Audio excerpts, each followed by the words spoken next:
Hindi maiwasang banggitin ni Vice Ganda ang pangalan ni VP Sara Duterte sa kanya naging episode segment sa kanyang show na It's Showtime na Laro-Laro Pick.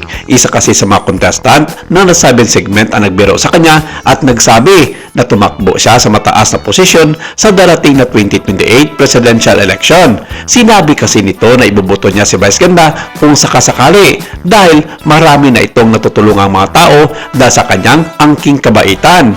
Hindi magkanumayaw ang mga studio audience sa kakatawa at sinakyan naman ito ang mga sinabi ng nasabing contestant at sabay sabi ng mga ito ng palit-ulit na Vice Ganda for President. Hindi nagdalawang isip si Vice na sinagot ang nasabing contestant at sinabi nitong hindi na niya kailangan pang tumakbo sa pagkasenador, Vice President o Presidente ng Pilipinas para patuloy na tulungan ang ibang tao, hindi lamang sa pinansyal na mga pangangailangan ng mga ito kundi sa pagpawi ng mga kalungkutan ng mga nakararami.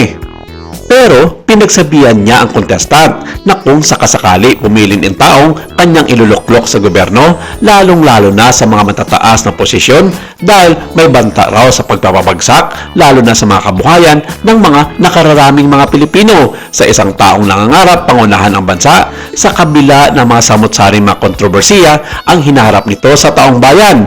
Hindi man ito pinangalanan ni Vice Ganda ang kanyang tinutukoy pero marami ang nagsasabi na si VP Sara Duterte itong kanyang pinapatungkulan.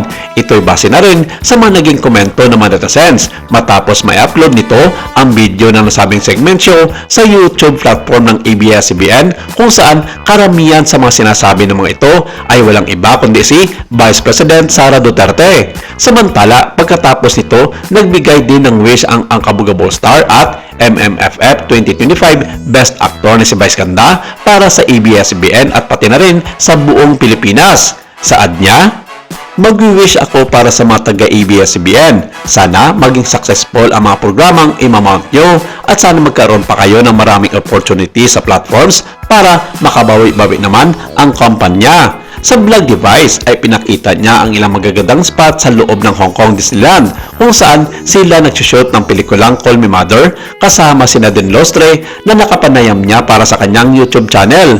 Dumako ang dalawang nanay ni Lucas Sandalio sa Call Me Mother sa Wishing Well kung saan nag-wish si Nadine para sa kapatid niyang pumanaw na sana at peace ito dahil ramdam ng actress na nasa paligid lang niya ito.